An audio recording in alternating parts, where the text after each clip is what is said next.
নবী মুহাম্মদ রাসূলুল্লাহ সাল্লাল্লাহু আলাইহি ওয়াসাল্লাম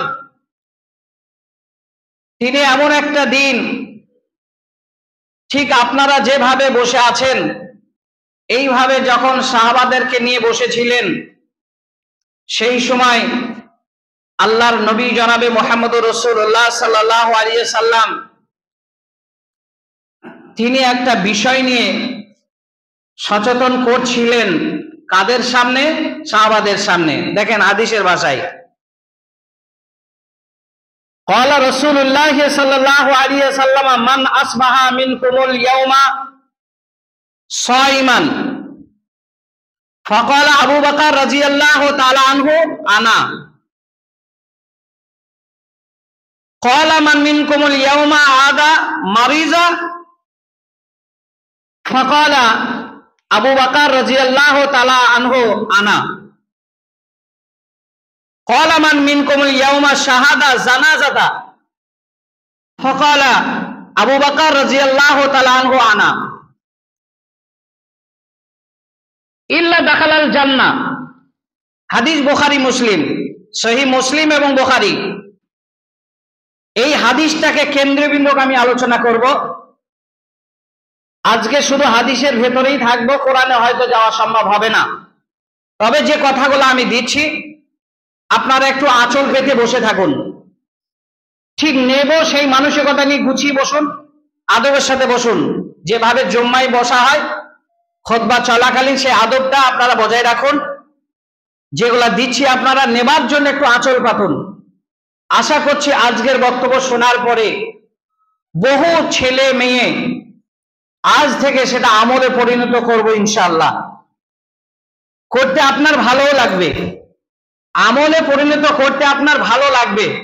দেখেন আল্লাহর নবী জনাবে মুহাম্মদুর রাসূলুল্লাহ সাল্লাল্লাহু আলাইহি ওয়াসাল্লাম সাহাবাদেরকে সামনে নিয়ে একটা বার্তা তিনাদেরকে দিতে থাকলেন। আল্লাহর নবী 3টি প্রশ্ন করলেন এবং বাইহাকির ভেতরে 4টি প্রশ্নের কথা আছে, মানে মিসকিন শব্দটা ওখানে আছে। আজকের ওই হাদিসটা হুবাহুব, শুধু মিসকিন শব্দটা ওখানে বাড়তি রয়েছে। আমি ওই হাদিসটার দিকে না গিয়ে আজকে বুখারী মুসলিমের ভেতরে যেটা আমি পেয়েছি এই হাদিসটার উপরে আমি আলোকপাত করতে চলেছি। আপনারা শুনুন। আল্লাহর নবী প্রশ্ন করলেন যে আজকের দিনে, অর্থাৎ আমি নবী মুহাম্মদ সাল্লাল্লাহু আলাইহি ওয়াসাল্লাম তোমাদের কাছে জানতে চাই, সেটা হলো মান আসবাহা মিনকুমুল ইয়াউমা সাইমান, কে তোমাদের ভেতরে রোজা রেখেছো, নফল রোজা। এখানে ফাকালা আবু বকর রাদিয়াল্লাহু তাআলা আনহু আনা, মানে কেউ কথা না বললো, সবাই চুপচাপ বসে থাকলো। আল্লাহর নবীর একজন প্রসিদ্ধ সাহাবী জালিলুল কদর হযরতে আবু বকর সিদ্দিক তিনি বললেন, ইয়া রাসূলুল্লাহ, হতভাগা আবু বকর, আমি সিয়াম রেখেছি, আমি রোজা রেখেছি। আল্লাহর নবী আবার প্রশ্ন করলেন যে ক্বালা মান মিনকুমুল ইয়াউমা আদা মারিজা, নাম্বার 2 হলো আজকের দিনে কে অসুস্থ মানুষকে দেখতে গিয়েছো বলো। সবাই তখন চুপচাপ বসে গেল। আল্লাহর নবীর মানে জালিলুল কদর হযরতে আবু বকর সিদ্দিক রাদিয়াল্লাহু তাআলা আনহু তিনি বলছেন আনা, মানে আমি গিয়েছিলাম। নাম্বার 3 তিনি প্রশ্ন করলেন যে ক্বালা মান মিনকুমুল ইয়াউমা শাহাদা জানাজাতা, আজকের দিনে কেউ কারো জানাজায় শরীক হয়েছে কিনা বলো। সবাই চুপ হয়ে বসে থাকলো। তার মানে কেউ যেতে পারেনি, কারো ভাগ্যে হয়তো সেরকম সুযোগ হয়নি। কিন্তু হতভাগা হযরতে আবু বকর সিদ্দিক রাদিয়াল্লাহু তাআলা আনহু তিনি বলছেন আনা, মানে ইয়া রাসূলুল্লাহ, আমি হতভাগা আবু বকর গিয়েছিলাম। কথাটা ভালো করে মূল্যায়ন করুন। প্রশ্ন একটি করলেন না, 3টি প্রশ্ন করলেন, 3টি জবাব দিলেন। একটি সেটা হলো কে? হযরত আবু বকর। আল্লাহর নবী এর ফলস্বরূপ মানে এর সপরিবলন জানে ইল্লা দাখালাল জান্নাহ, তার মানে এই 3টে ডিগ্রি যার ভেতরে রয়েছে, এই 3টে কাজ যে সাকসেসফুল, তার জন্য আল্লাহর নবী জানিয়ে দিলেন তার জন্য জান্নাত। এইবার দেখেন এই 3টির ভেতরে কি আছে, দেখেন কার কতটুকু নেকি আছে। বন্ধুরে আমার, একটি একটি করে বলি। আল্লাহর নবী জনাবে মুহাম্মদ রাসূলুল্লাহ সাল্লাল্লাহু আলাইহি সাল্লাম 23 বছর জীবনীতে তিনি যেটা করেছেন আর যেটা করতে আদেশ করেছেন, এই করা আর বলা, বলা আর করা, এই দুটিকে যদি একটা একটা করে যদি গুছিয়ে যদি এক জায়গায় থাক লাগিয়ে দেওয়া হয়, তাফসীর কারক বলছেন জমিন থেকে যদি একটার পর একটা কথা আর একটা বলার একটা করা, এই দুটোকে যদি একটা একটা করে যদি পরস্পর কিতাব সাজানোর মতো যদি সাজিয়ে দেওয়া হয়, তাহলে জমিন থেকে বলা হয়েছে আসমানের দরজা পর্যন্ত থেকে যাবে। কত কথা তিনি বলেছেন আর কত কাজ তিনি করেছেন সেগুলো, এবার তার ভেতর থেকে নির্যাস যেগুলো দু চারটে কথা শুধু আজকের দিনে অর্থাৎ আজকের এই হাদিসটাকে কেন্দ্রবিন্দু আমি কিছু আপনাদেরকে উপদেশ দিতে চলেছি, আপনারা একটু নিতে থাকুন সেগুলো। আল্লাহর নবী জনাবে মুহাম্মদ রাসূলুল্লাহ সাল্লাল্লাহু আলাইহি সাল্লাম যখন প্রশ্ন করলেন যে আজকের দিনে কে রোজা রেখেছো, নফল রোজা রেখেছো। নফল মানে প্রত্যেক চাঁদে 3টে করে রোজা, নফল মানে ওই যে আশুরা রোজা, নফল মানে এই রমজানে ফরজের পরে 6টি রোজা। ঠিক এইভাবে আপনার ছেলে মেয়ের জন্য মানত করেছেন সেটা রোজা, আপনার স্বামীর জন্য মানত করেছেন সেটা রোজা, আপনার বিপদের জন্য মানত করেছেন সেটা রোজা। এই রোজা বা সিয়াম যিনি নফল বেশি বেশি পালন করেন, এর জন্য আল্লাহর নবী জনাবে মুহাম্মদ রাসূলুল্লাহ সাল্লাল্লাহু আলাইহি সাল্লাম বললেন, যে ব্যক্তি বেশি বেশি নফল সিয়াম রাখবে তার বিনিময়টা শুনলেন কতটা নেকি আছে। অনেকে মনে করে এ লোকটা পাগলা, এ কেন রোজা রাখে, এ মানে ফরজ রোজা ঠিক মতো রাখতে পারে না মানুষ, আর এ নফল নিয়ে টানাটানি করে। তা বন্ধুরে আমার, ফার্স্ট হলো ফরজ, এবার ফরজের পরে স্থান হলো নফল, অর্থাৎ নফল রোজা যে বেশি বেশি রাখতে পারলো তার জন্য 1 কোটি নেকি না, 2 কোটি না, 10 কোটি না, 10 লক্ষ না, কিছুই নয়। তাহলে কতটা পরিমাণ নাকি আল্লাহর নবী জনাবে মুহাম্মদ রাসূলুল্লাহ সাল্লাল্লাহু আলাইহি সাল্লাম সরাসরি ঘোষণা দিলেন যে ব্যক্তি ফরজের পরে নফল রোজার উপরে অটল থাকে, বেশি বেশি নফল রোজা পালন করে, এই লোকটার জন্য সরাসরি আল্লাহর নবী ঘোষণা দিলেন জান্নাত। সরাসরি, মাঝে কোনো দেওয়াল নেই, কোনো মাধ্যম থাকবে না, একদম ডাইরেক্ট তাকে জান্নাতে দেওয়া হবে। তাহলে এখান থেকে পরিষ্কার বুঝতে পারছি যে নফল সিয়াম যেটা হযরতে আবু বকর সিদ্দিক রাদিয়াল্লাহু তাআলার আমল ছিল, তিনি জীবনে মানে এই নফল সিয়াম তিনি ছাড়েননি, ইচ্ছাকৃত সুস্থ অবস্থায় তিনি ছাড়েননি। তাহলে এর সওয়াব তিনি বুঝেছিলেন। যেমন বাইহাকির হাদিসে একটা পাওয়া যায়, আবু মালিক আল আশআরী রাদিয়াল্লাহু তাআলা আনহু থেকে বর্ণিত, আল্লাহর নবী রাসূলুল্লাহ সাল্লাল্লাহু আলাইহি সাল্লাম বললেন যে 7 আসমান পাড়ি দিয়ে, মানে অর্থাৎ যেটা আপনারা সকলেই অবগত রয়েছেন কম বেশি, সুবহানাল্লাযী আসরা বিআবদিহি লাইলাম মিনাল মাসজিদিল হারাম, এই যে মানে মিরাজের ঘটনা আপনারা শুনেছেন, তিনি যে রাত্রে 7 আসমান পাড়ি দিয়েছিলেন, এই আসমান রাদিয়াল্লাহু তাআলা থেকে বর্ণিত যে হাদিসটা, আমি ওই হাদিসটা পুরোপুরি না বলে যেটুকু আমার বলার প্রয়োজন, অর্থাৎ আজকের হাদিসের সাথে যেটাও মানে মিল আছে সেই কথাগুলো আমি আপনাদের সামনে যাচ্ছি। আল্লাহর নবী বলছেন, যখন আমি প্রথম আসমান, দ্বিতীয়, তৃতীয়, চতুর্থ, পঞ্চম, ষষ্ঠম এইভাবে যখন সপ্তম আসমানে চলে গেলাম, সপ্তম আসমানে যাওয়ার পরে জাহান্নাম দেখানো হলো, জান্নাত দেখছি। এবার জান্নাতটা কিভাবে দেখছি দেখেন, আজকের হাদিসটাই আমি চালাচ্ছি। আর মানে জান্নাতটা কিভাবে দেখছেন, আল্লাহর নবী বলছেন, আমি যখন হেঁটে চলে যাচ্ছি, আমার ডাইনে বামে পেছনে সামনে চতুর্দিকে আমার লক্ষ লক্ষ ফেরেশতা, রহমতের ফেরেশতারা চতুর্দিকে ভিড় জমিয়েছে। আর আমাকে যেমন আপনার দেশের প্রধানমন্ত্রী যেমন ইলাম বাজারে যদি আজকে আসে, দেশের রাষ্ট্রনায়ক যদি আসে, মুখ্যমন্ত্রী যদি আসে, তাকে কিভাবে আমরা গার্ড দিয়ে চলে যাই। বন্ধুরে আমার, আল্লাহর নবী এহ জগৎ ছেড়ে অর্থাৎ দুনিয়া ছেড়ে এই জমিনের মাটি ছেড়ে যখন 7 আসমানে যখন পাড়ি দিয়েছেন। আল্লাহর মোতায়েন যত রহমতের ফেরেশতা আছে তারা চতুর্দিকে পাহারা দিয়ে যাচ্ছেন আর একটার পর একটা বুঝিয়ে দিচ্ছেন। মখমলের বিছানা বিছিয়ে দিয়েছেন, যে রাস্তায় তিনি চলে যাচ্ছেন আল্লাহর নবী সপ্তম আসমানে জান্নাতের বাউন্ডারিতে অর্থাৎ জান্নাতের বেড়ার ভেতরে যখন ঢুকে গেছেন, এবার যেতে যেতে ডাইনে একটা জান্নাত দেখলেন, আবার গেলেন আবার একটা জান্নাত, আবার গেলেন আবার একটা জান্নাত। এইভাবে জান্নাত দেখতে দেখতে দেখতে দেখতে দেখতে হঠাৎ করে দেখতে পেলেন একটা জান্নাতের দরজায় দেখছেন একটা বুড়ি মেয়ে দেখছে পানি নিয়ে উযু করছে। আল্লাহর নবী থমকে দাঁড়িয়ে গেলেন। বন্ধুরে আমার কথাগুলো আপনারা শোনার চেষ্টা করুন, শোনার পরে দেখেন কত সুন্দর আপনার আমল করতে ভালো লাগবে। আল্লাহর নবী দাঁড়িয়ে প্রশ্ন করলেন, বুড়িটা উযু করছে যে জায়গায় বসে, এই জান্নাতের দরজাটা কার হতে পারে?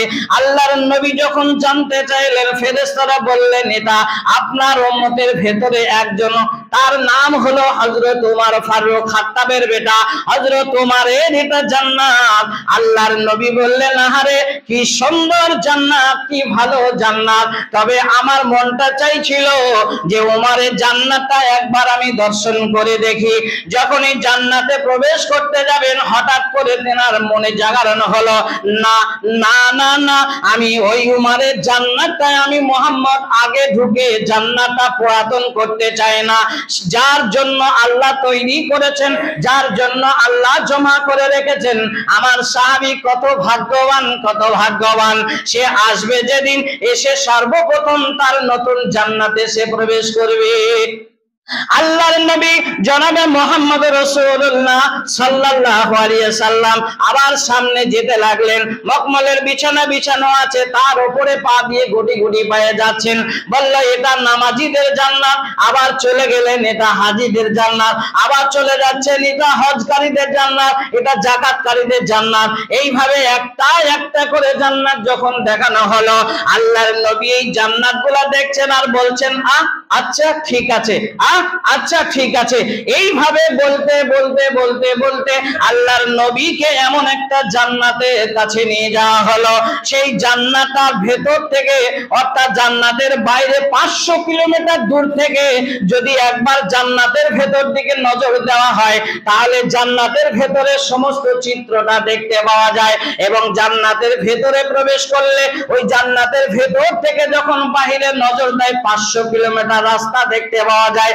বন্ধুরে আমার, এখান থেকে ইলামবাজার 7 কিলোমিটার রাস্তা, হয়তো গাছপালা গ্রামগঞ্জ যদি না থাকে আপনার দৃষ্টি ভালো করে যাবে না, ভালো করে যাবে না। কিন্তু মহান আল্লাহ রাব্বুল আলামিন আপনাকে আমাকে এই দৃষ্টি নয়, সেদিন পরকালে জান্নাতি যে দৃষ্টি আপনাকে দেওয়া হবে, ওই দৃষ্টি দিয়ে আপনি দেখতে পাবেন 500 কিলোমিটার রাস্তা। তাহলে কত সুন্দর জান্নাত। আল্লাহর নবী জনাবে মুহাম্মদ রাসূলুল্লাহ সাল্লাল্লাহু আলাইহি সাল্লাম যখন এই এত এত এত জান্নাত দেখার পরে বললেন, আচ্ছা ঠিক আছে। এইবার যে জান্নাতটা দেখে তিনি বললেন, সত্যি গো কি সুন্দর জান্নাত, কি সুন্দর জান্নাত। প্রশংসা করছেন দাঁড়িয়ে দাঁড়িয়ে, এত সুন্দর জান্নাত, জান্নাত এত সুন্দর, দাঁড়িয়ে দাঁড়িয়ে প্রশংসা করছেন। বহির প্রকাশ করতে পারছেন না জান্নাতটা কার জন্য, এখানে কারা প্রবেশ করবে, তিনি ভেতরে জাগরণ হচ্ছে কিন্তু বহির প্রকাশ করছেন না। তখন সাহাবারা তখন বললেন, ইয়া রাসূলুল্লাহ সাল্লাল্লাহু আলাইহি সাল্লাম, আপনি হয়তো হতবাক হচ্ছেন, আশ্চর্য হয়ে যাচ্ছেন। আমি বলতে চাই এই জান্নাতটা অন্য কারো নয়। এই জান্নাতে যাবে কারা? এই জান্নাতে যাবে আপনার শেষ জামানার মানে উম্মত, অর্থাৎ আপনি মুহাম্মদ সাল্লাল্লাহু আলাইহি সাল্লাম, আপনার উম্মত উম্মতীদের জন্য এই জান্নাতটা তৈরি করা হয়েছে। ওই কিছু বললেন না তো, আনন্দ হলো না তাই না? খুশি হলো না? আনন্দ হবেটা কি করে? খুশি আপনার মধ্যে আনন্দটা আসবে কি করে? আমরা তো সেই পথের পথিক নয়, আমরা তো সেই পোশাকধারী নয়, আমাদের ভেতরে সেই আচরণটাই নাই, যার কারণে আমাদের মনে খুশি জাগলো না। কিন্তু এই কথাটা শোনার পরে আল্লাহ রসুলের সাহাবাদেরকে এসে যখন ঘটনাটা শোনাচ্ছেন, আল্লাহ রসুলের সাহাবারা তখন শোনার পরে এত জোরে তখন প্রশংসা করে উঠলেন, এত শুকরিয়া করে উঠলেন, আলহামদুলিল্লাহ এই জান্নাত আমাদের জন্য। কত সুখবর, কত আনন্দ উঠলেন তারা, আর আমাদের ভেতরে সেই খুশিটাই জাগলো না। যে সেই জান্নাতে যাবে। এবার আল্লাহর নবীকে বলা হলো যে এত দামি জান্নাতি কারা হবে। প্রথম নম্বর কি বলা হলো, এই জান্নাতটা তৈরি করা হয়েছে শেষ নবীর উম্মতির জন্য, তাদের জন্য জান্নাতটা, এই সুন্দর জান্নাতটা তৈরি করা হয়েছে। এইবার দ্বিতীয়বার বলছেন যে এত দামি জান্নাতে যাবে যারা, তাদের ভিতরে গুণ থাকবে চারটে। দেখেন চারটে বলতে পারবো কিনা জানি না সময়ের মধ্যে, যে এই চারটে গুণ থাকবে এই শেষ নবীর উম্মত অর্থাৎ আখেরি জামানার আখেরি নবী জনাবে মুহাম্মদুর রাসূলুল্লাহ সাল্লাল্লাহু আলাইহি সাল্লামের উম্মতির ভেতরে চারটি গুণে গুণান্বিত যারা, তারা ওই জান্নাতের হকদার হবে। এই দেখেন এই চারটে গুণ কি কি সেটা আপনাদেরকে আমি বলে দিই। নাম্বার 1, ওই হাদিসে ফিরে আসছি আমি। নাম্বার 1 হলো, 1 নম্বর গুণ হলো ফরজ সিয়ামের পর যারা বেশি বেশি নফল সিয়াম, নফল রোজা যারা পালন করে। আলহামদুলিল্লাহ, সুম্মা আলহামদুলিল্লাহ, কত সুন্দর কথা। ফরজের কথা এখন আনিনি, তবে ফরজের সময় এসেও গেছে, আর বেশি দিন দেরি নেই, 20 থেকে 22-24টা দিন আর দেরি আছে, খুব বেশি দেরি নেই ফরজ আসতে। যার কারণে সুন্নাত গুলো আমি আপনাদের সামনে বলে নিচ্ছি। তা আল্লাহর নবী কি বললেন, আল্লাহ নবীকে ফেরেশতারা জানিয়ে দিলেন যার ভেতরে চারটে গুণ থাকবে, সেই চারটে গুণে গুণান্বিত যারা, তারাই পাবে এই সুখময় এই সুন্দর জান্নাতটা। তার ভেতরে এক ফার্স্টে গুণ হলো ফরজ নামাজের পরে, ফরজ রোজার পরে, ফরজ সিয়ামের পরে নফল সিয়াম, নফল রোজা বেশি বেশি যারা পালন করবে তারাই যাবে এই জান্নাতে। সাওমান রাদিয়াল্লাহু তাআলা আনহু থেকে বর্ণিত মুসলিম শরীফে একটা হাদিস আছে, লাম ইয়াজাল হিজফাতুল জান্নাহ, অর্থাৎ তারাই যাবে জান্নাতে যারা বেশি বেশি করে সিয়াম পালন করে, নফল সিয়াম। এখানে নাম্বার 2 হলো, কেউ যদি নাম্বার 2 তার ভেতরে গুণ থাকবে যে কেউ যদি বাবার বা চাচার বাগানে যদি ঢোকার যদি পারমিশন পায়। যেমন আপনাকে একটা বলে দিই, 2 নম্বরে যেটা আসছে সেটা হলো এই যে লাউ ইয়াজাল হিজফাতুল জান্নাহ, 2 নম্বর গুণ থাকবে জান্নাতে তারা প্রবেশ করবে। তবে একটা উপমা এখানে আপনাদেরকে দিলে সহজে বুঝবেন। আপনার বাবার বা আপনার চাচার বা আপনার মামার যে কোনো নিকট আত্মীয়, রক্তের টানে কোনো আত্মীয় স্বজনের একটা জান্নাত মানে একটা বাগান আছে, ফুলের বা ফলের বাগান। সেই ফলের বাগানে যখন একটা আপনি ঢুকে যাচ্ছেন, ভাইপো ভাগনা যখন ঢুকে যায়, সে কি করে, সে দেখবেন ঢোকার সুযোগ যদি পায়, সে পাকা ডাসা ফলগুনা পারে আর অস্ত্র মানে চাকু দিয়ে পিস পিস করে সে ছোট করে সে খেতেই থাকে। তা সেখানে যখন আপনি খাবেন, আপনার চাচা বা আপনার নিজের বাবা কি বলবে, এই ছেলেটা বাগানে ঢুকলে এর খেয়ে আর মানে পেট ভরে না, বলতে পারবে না যে তোমার অনেক খাওয়া হয়েছে, তুমি বেরিয়ে যাও, আর তোমার জন্য নাই, তুমি আর খেও না, এ কথা বলতে পারবে না। তার মানে সে খেতেই থাকবে, খেতেই থাকবে, এইভাবে যে খেতেই থাকবে, এই খাওয়াটা তার কোনো বাধা যখন থাকবে না। আল্লাহর নবী জনাবে মুহাম্মদুর রাসূলুল্লাহ সাল্লাল্লাহু আলাইহি সাল্লাম যে 2 নম্বর গুণের ভেতরে বললেন যে যতক্ষণ সে মানে একটা রোগীকে, 1 নম্বর গুণ বললাম যে বেশি বেশি সিয়াম পালন করা, আর 2 নম্বর গুণ হলো কোন অসুস্থ ব্যক্তিকে মানে দেখতে যাওয়া। একটা মানুষ অ্যাক্সিডেন্ট করেছে, পা হাত ভেঙে গেছে, জ্বর এসেছে, তার মানে পেটের ব্যথা উঠেছে, বুকের ব্যথা উঠেছে, বিভিন্ন রোগে আক্রান্ত, এই রোগীটা বিছানায় শুয়ে আছে। দেখা যাচ্ছে হঠাৎ করে 2 মাস কি 6 মাস পরে ছেলেটা মারা গেছে, লোকটা মারা গেছে, মাইকে ঘোষণা হলো, এলান হলো, আসসালামু আলাইকুম, সাকরগাছা পশ্চিম পাড়া হবাই শেখ মারা গেছে। তখন বলি আমরা কি ইন্না লিল্লাহ, লোকটা মারা গেল মানে পড়েছিল নাকি, ও কি অসুস্থ পড়েছিল? আমাদের ভেতরে প্রশ্ন হয় না যে লোকটা কি পড়েছিল মরে গেল না কি হয়েছিল? তখন এক অপরে আলোচনার মাধ্যমে বেশি আসে, লোকটা আজকে 6টি মাস বিছানায় পড়ে আছে, হতভাগা মানুষ একদিনও দেখতে যায়নি। কেন? ও আমার ছেলে অসুস্থ সময় দেখতে আসেনি, আমার বিবি অসুস্থ দেখতে আসেনি, আমি যখন অসুস্থ তখনও দেখতে আসেনি, ওই জন্য 6 মাস বিছানায় পড়ে আছে, আমি একদিন দেখতে গেলাম না। আপনার এসেছে না এসেছে সেটা বড় কথা নাই, কিন্তু একটা অসুস্থ মানুষকে দেখতে গেলে ঠিক যেমন আপনি বাবার বাগানে, চাচার বাগানে, মামুর বাগানে ঢুকে যেমন ফল খেতেই থাকেন, আল্লাহর নবী জনাবে মুহাম্মদুর রাসূলুল্লাহ সাল্লাল্লাহু আলাইহি সাল্লাম বলছেন, একটা মানুষ সকাল 5টায় 1 মিনিটে যখন রওনা দেবে, বাড়ি থেকে, ঘর থেকে যখন রওনা দেবে, ওই অসুস্থ মানুষটার বাড়ি যাবে। বলা হলো 5টা 1-এ যখন আপনি বাড়ি থেকে বার হবেন, আবার যখন বাড়ি আপনি ফিরবেন, রোগী দেখে আল্লাহুম্মা আজহিবিল বাস রাব্বান নাস ইশফি আনতা শাফি লা শিফা ইল্লা শিফাউকা শিফান লা ইগাদিরু সাকামা লা বাসা তাহুরুন ইনশাআল্লাহ। এই শব্দ বলার পরে আপনি যখন তার কাছ থেকে ফিরে আসবেন, সকাল 5টা 1-এ গিয়েছেন, আবার আপনি বাড়ি ফিরে আসেন 8টা 1-এ, এই 5টা 1 থেকে 8টা 1 পর্যন্ত আল্লাহর নবী বলছেন তোমার উপরে আল্লাহর রহমত বর্ষণ হতেই থাকে। কিভাবে হয়, কতক্ষণ হয়? আপনার ওই চাচার মামুর বাগানে যেভাবে আপনি ফল খেতেই আছেন, আপনার যেমন শেষ হয় না, ঠিক ওইভাবে আল্লাহর দয়া রহমত দিতে শেষ হয় না।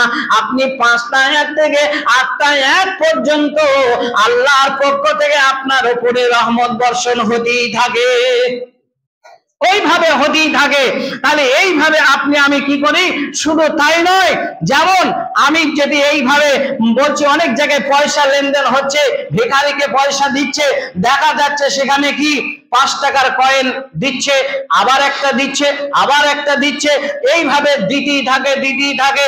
এটা বলা হয়নি, বলা হলো কি 100 দানা তসবিহ, দানাটা যখন এইভাবে আপনি তুলে ধরেন, আপনার একটা কাঁচি দিয়ে যদি কেটে দেওয়া হয় সুতোটা, তাহলে কি ওই তসবিহ দানাটা কি 1 2 3 4 5 6 এইভাবে 99 100 কি পড়ে না? পড়ে না। কিভাবে পড়ে?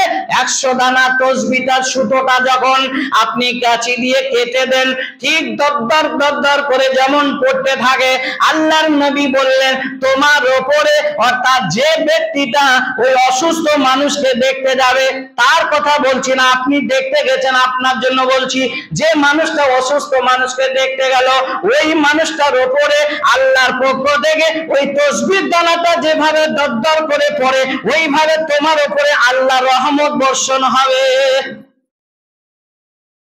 রোগী দেখতে গেলে, তাহলে এই চরিত্র যদি আপনার ভেতরে থাকে, এমন কি হযরত আলী থেকে একটা হাদিস বর্ণিত আছে, আলী রাদিয়াল্লাহু তাআলা আনহু বলছেন কি, যে ওয়াকানা লাহু খারিফুন ফিল জান্নাহ, ওয়াকানা লাহু খারিফুন ফিল জান্নাহ, অর্থাৎ বলা হয়েছে এর প্রতিফল হলো, এর সওয়াবের শেষ পরিণতি হলো তোমাকে জান্নাত পর্যন্ত পৌঁছিয়ে দেবে। তাহলে শুধু রোগী দেখতে গেলে, রোগীর বিনিময়ে আপনি কি পেলেন? জান্নাত পেলেন। রোগী দেখতে যাওয়ার বিনিময়ে একটা হলো, প্রথম নম্বর হলো কি, প্রথম নম্বর গুণ হলো বেশি মানে নফল সিয়াম পালন করলে নফল সিয়ামের পরিবর্তে আপনি জান্নাত পেলেন। 2 নম্বর হলো রোগী দেখতে যাওয়ার বিনিময়ে আপনি জান্নাত পেলেন।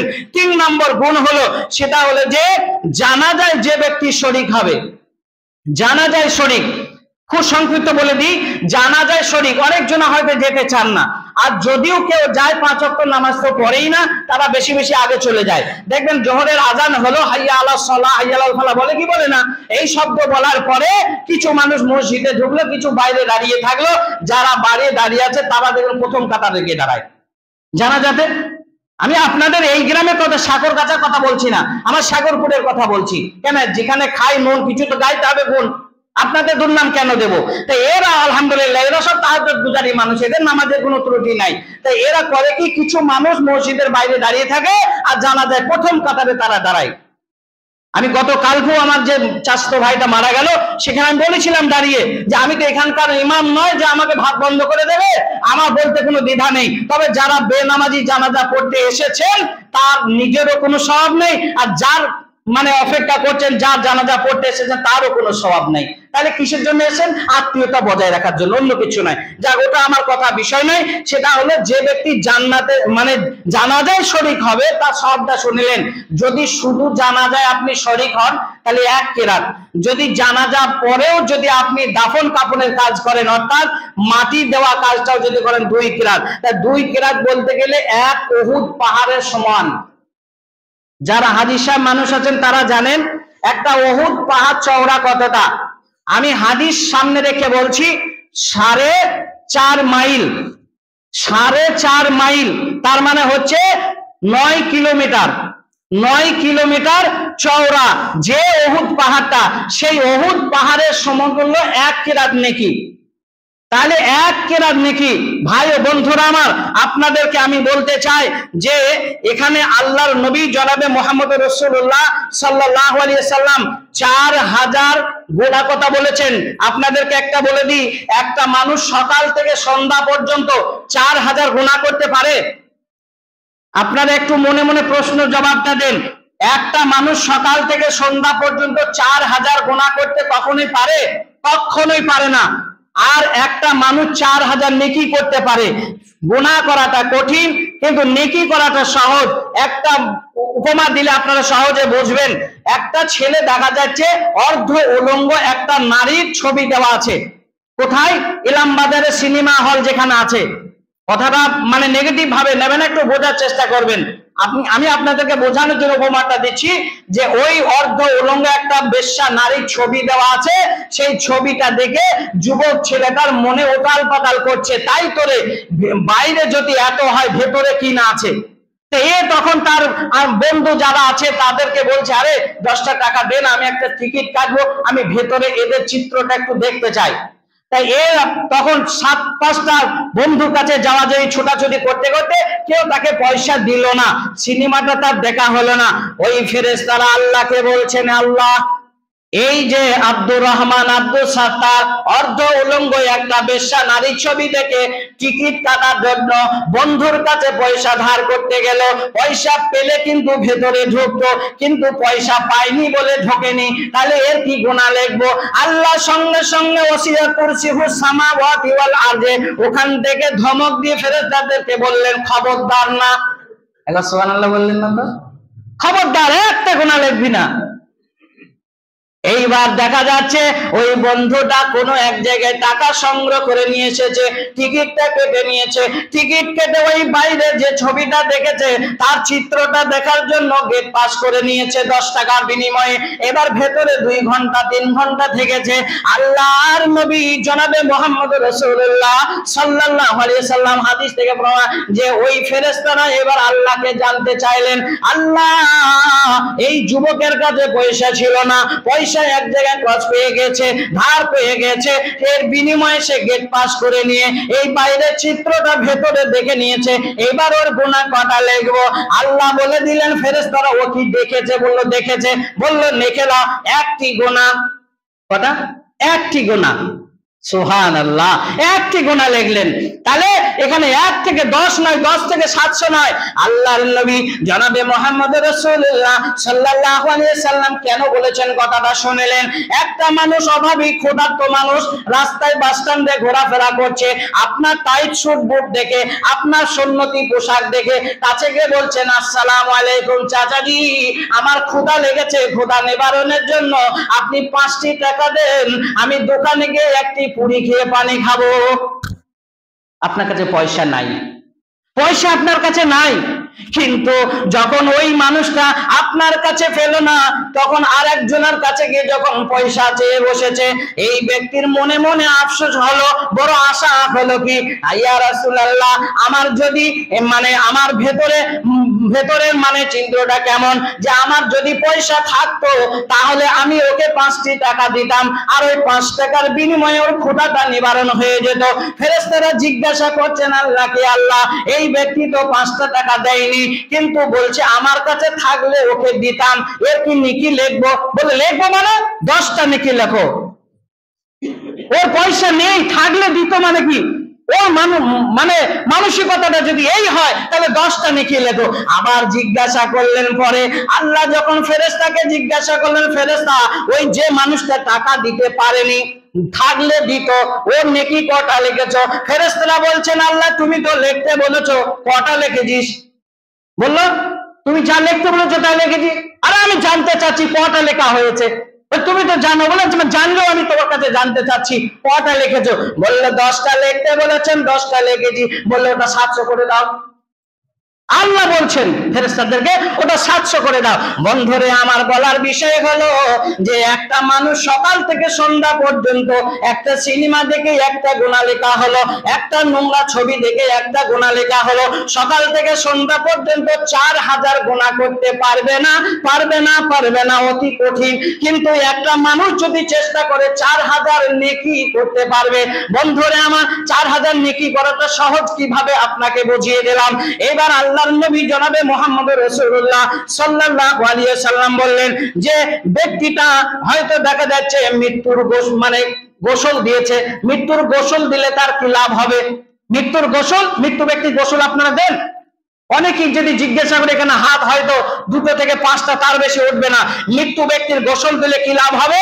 এখানে বলা হয়েছে একটা কথা, হয়তো দেখা যায় যে নামাজের কথাটা আমি যদি 5 বার বলি চৌমাথায় তেমাথায় আলোচনা হবে, মৌলবি আর কিছু জানানো ওই নামাজটাই ঘুরি ঘুরি বলছে।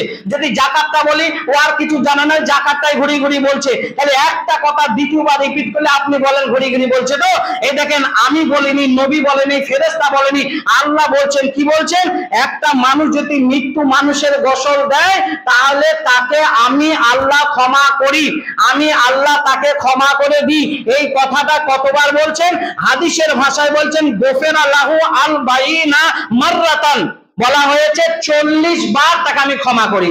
আমি আল্লাহ বলছি তাকে ক্ষমা করলাম, ক্ষমা করলাম, ক্ষমা করলাম, এইভাবে 40 বার আল্লাহ বলছে আমি ক্ষমা করলাম। যে ব্যক্তি মৃত্যু মানুষের গোসল দিল। নেকির ধারাগুলো একটু জেনে নেন, আমি বিস্তারিত বলতে পারছি না। তারপরে কবরে যখন আপনি লাশটাকে দাফন করবেন, কবর খোনা কাজ করবেন, সেখানে আপনার কি সওয়াব আছে? আমরা তো খাবার কাজে হুড়াহুড়ি করি গো। কে ভালো রান্না করতে পারবে, কে ভালো নুন চাকতে পারবে, সেই মানুষটাকে চেয়ার নিয়ে আগে সেখানে বসবে। কিন্তু কোন জায়গায় নুন চাকলে আপনার নুনের গুণ পাওয়া যাবে সেটা আপনি ভালো করে শুনেলেন। আল্লাহর নবী বলেছেন কবরে দাফন করলে, তার কবর খোনা কাজ করলে 3টি সওয়াবের অধিকারী হবেন আপনি। বলা হয়েছে কোন মানুষ যদি অসুস্থ, দেখা যাচ্ছে আমি কবর খোঁড়া কাজ করতে পারবো না, তুমি যদি নাও পারো তুমি সেই ডাঙায়, কবর ডাঙায় তুমি চলে যাও, যাওয়ার পরে প্রথম কোপটা তুমি দিয়ে দাও বিসমিল্লাহ বলে। তোমাকে মাটিতে তুলতে হবে না, 2 হাত দিয়ে বগল তুলে একবার বিসমিল্লাহ বলে তুমি একটা কোপ দিয়ে দাও। এই একটা কোপের বিনিময়ে আর একটা লোক কবর পুরো পূর্ণাঙ্গ কবরটা খোঁড়া কাজ করবে, দুজনারই একই সওয়াবের অধিকারী হবে। এখানে কি সওয়াবটা পাবেন আপনি? এখানে বলা হয়েছে যে যদি আপনি এই কাজটা করেন তাহলে আপনাকে বলা হয়েছে 3টে পুরস্কৃত করা হবে। তাহলে এই 3টে পুরস্কার কি কি শুনলেন? আল্লাহ তাকে, এই দেখেন ক্ষমার কথাটা আবারও আসে, আল্লাহ তাকে ক্ষমা করে দেন, আল্লাহ তাকে ক্ষমা করে দেন। কতবার বললাম? এই 40 বার আল্লাহ আপনার জন্য ঘোষণা দিয়েছে। আল্লাহ একবার বললো যেটা 100 বার বললো, ওজন সে তাই।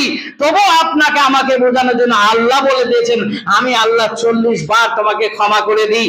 তুমি ভালো করে শুনে নাও। আর তোমাকে পুরস্কৃত করতে থাকি। একটা পুরস্কারটা কতদিন দেবেন, কোথায় থেকে শুরু হবে, কোথায় শেষ হবে, এইটুকু শুনলেন। যে ব্যক্তিটা কবর খোঁড়া কাজ করবে আর ওই লাশটাকে কবরে শুইয়ে দেবে রসুলের তরিকায়, যেভাবে কবর খোঁড়া কাজ করতে হয় সেই তরিকাগুলো আপনাকে জানতে হবে। তা বলা হয়েছে একটা কবর খুঁড়ে যখন আপনি বাড়ি ফিরে আসলেন, এই থেকে শুরু হবে আল্লাহর দয়া বা আল্লাহর রহম আপনার উপরে বর্ষণ হবে। এই বর্ষণটা কতদিন হবে?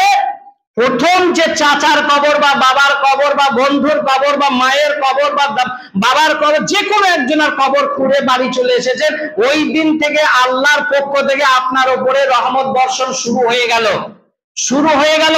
এটা কতদিন শেষ হবে? আপনার এই পৃথিবীর জিন্দেগিতে আপনি যতদিন এই বডিটা নিয়ে বেঁচে থাকবেন ততদিন পর্যন্ত আপনার উপরে আল্লাহর দয়া বর্ষণ হবে, ততদিন বর্ষণ হবে। এর মাঝে যদি আপনি আবার একটা যদি কবর খোঁড়া কাজ করেন, আবার সেখান থেকে কি হবে, নির্মিত করা হবে, পুনরাবৃত্তি করা হবে সেখান থেকে। কিন্তু এই প্রথম কবর থেকে শুরু হয়ে গেল। আল্লাহর নবী জনাবে মুহাম্মদ রাসূলুল্লাহ সাল্লাল্লাহু আলাইহি সাল্লাম বলছেন এখানেই শেষ নয়, এখানে শেষ নয়, এটা আবার চালু হয়ে যাবে কবরের পর যখন ইন্না ইলাইনা ইয়াবাহুম সুম্মা ইন্না আলাইনা হিসাবাহুম, সেই হিসাবের সময়টা যখন আবার এসে যাবে সেদিন থেকে আবার শুরু হয়ে যাবে দয়া। তা ভাই বন্ধুরা আমার, যে একটা মানুষ 4000 নেকি করাটা সহজ কিন্তু গুনাহ করাটা সহজ নয়, এইটুকু আপনাদেরকে বোঝাইতে চাইলাম।